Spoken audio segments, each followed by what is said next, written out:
What is going on, ladies and gentlemen? It's your boy News, and this is coming at you, just with a little update on my free-to-play account. This is, I guess, the penultimate video, meaning there'll be one more after this. Whenever I do reach the platinum one, I've reached platinum, so nice. I got the blue border of the reward you get for getting a platinum, which is sick. I guess there's a few more 100 gem rewards for me to obtain, but I just want to quickly kind of scroll through the stats. I don't think my okay, it's not bad. So number of standard duels played, 27, 25 wins. I suppose this is about right.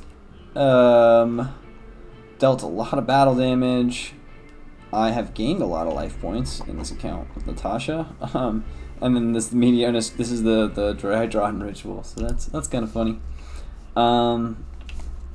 But yeah, we reached platinum. Those are the stats that I don't know if they're accurate or not. It's sad, but I think that the only way to get an accurate tracking of your wins and your losses and your stats in this game is to do it by hand. Because I don't believe the date is right. It may be, and I may just be underestimating how few times I did actually lose on this account. But anyway, you guys can see I've got about 1,200 more gems, so we're gonna open some packs while I kind of just talk about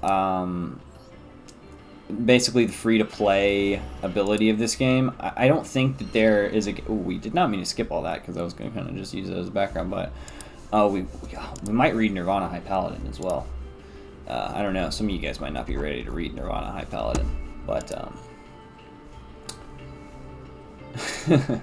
I digress. But anyway, what I have to say is I think that I don't know if you guys have ever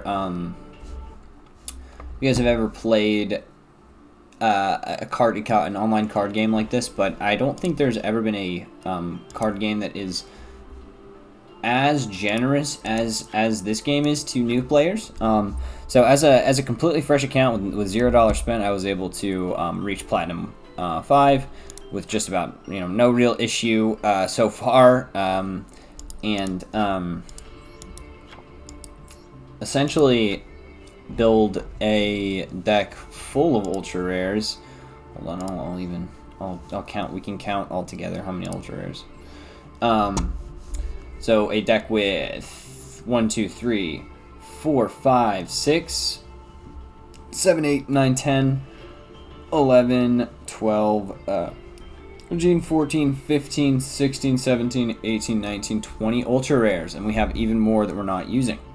That's pretty crazy. So getting that many ultra rares, so I think that the crafting system is a success in all aspects except for the ultra rare, perhaps. I think that the ultra rare, they need to be a little bit more generous on how much they give you for an ultra rare. Maybe give you 11 per ultra rare or 12, so that the more you disenchant, the more you're able to accumulate. Because right now disenchanting an ultra rare feels bad. It makes you want to open more packs, which I guess is their goal. But anyway, I didn't pull really much of the cards that I needed for this deck out of the packs. Most of it was just dismantling the cards, turning them to dust, and then crafting the cards that I needed. So I think that that's great. It makes the game really accessible. I would say within like 3 hours of playing the game, any new player can have a deck that is at the absolute pinnacle top tier. It's not very hard to make a new account, so if you think you kind of screwed it up and you feel like you wasted your gems, just make a new account and just try to tunnel in on basically here, instead of tunnel is not something you want to do, but you want to have an idea of what you're going to build before you start building it. Build the deck out completely in your main account, whatever, count how many ultra rares or how many super rares or whatever, and then when you make that new account, don't use any use any ultras, because you can use supers, rares, and norms on anything, but don't use any ultras on cards that aren't for that deck. So you guys saw I played like a cheesy little beatdown deck in the unranked stuff. You can certainly do that. Get your gems that way for playing some ranked games. Play through the story mode 1 or 2 times and just crack open packs. Make sure you're opening 10 at a time. Here, I might even have these kind of packs as well, because I guess I've played a lot of games. Do I have bonus packs? I have some. How many do I have? I have 21. Okay. Yeah, and open up these. So these packs there aren't really anything in them. Here, I was supposed to open those, but these are like the trashiest packs in the game, so I just kind of refuse to. Here, I'll hand open them because there's an ultra rare pack, but you just kind of, you get your stuff. I skipped it because just Link Mail Archfiend. This is kind of crazy. This is a Link card that's in the Legacy pack. 2+ monsters, including your ritual fusions. What? If this card is special summoned, you can target one ritual.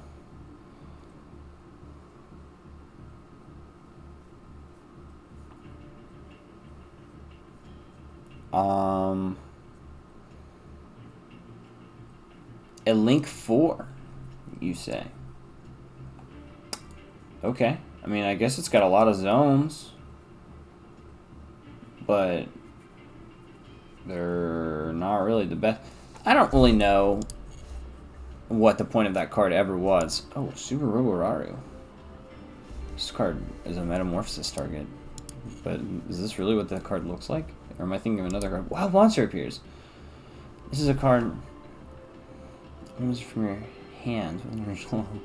I feel like there was a cheesy deck that had a Wild Monster appears in it a long time ago. It's kind of a funny card. I guess I kind of lost my train of thought, but essentially what I want to say is that as long as you know what you're building and you begin with the end in mind, make good purchases like the Battle Pass and like the bundles, you're going to be able to find success in this game and reach the top of the ladder. So I have less than 30. I guess that stat track is accurate. So I have 27 ranked games. So I haven't even gotten the 30 game achievement, but I have gotten the platinum achievement. So anyway, most of the time you play 30 games and then you get the platinum. But anyway, I hope you guys enjoyed my little discussion here. I'll have some replays for the Drytron deck up pretty much right after this. I just wanted to get this video out there and just do a little and kind of another update on the free-to-play series and kind of explain how it devolved from a free-to-play run, which was I thought I was going to have to run budget options and run suboptimal decks, to hey, look, you can do free-to-play and get a perfectly competitive deck that would be ready pretty much for a tournament. In theory, if there was a best-of-1 tournament going on in this game, you'd be running a tier 1 deck. So yeah, I hope that gives everybody hope that wants to reach the top tier and doesn't want to spend any money. Anyway, like, comment, subscribe. It's been your boy. Peace.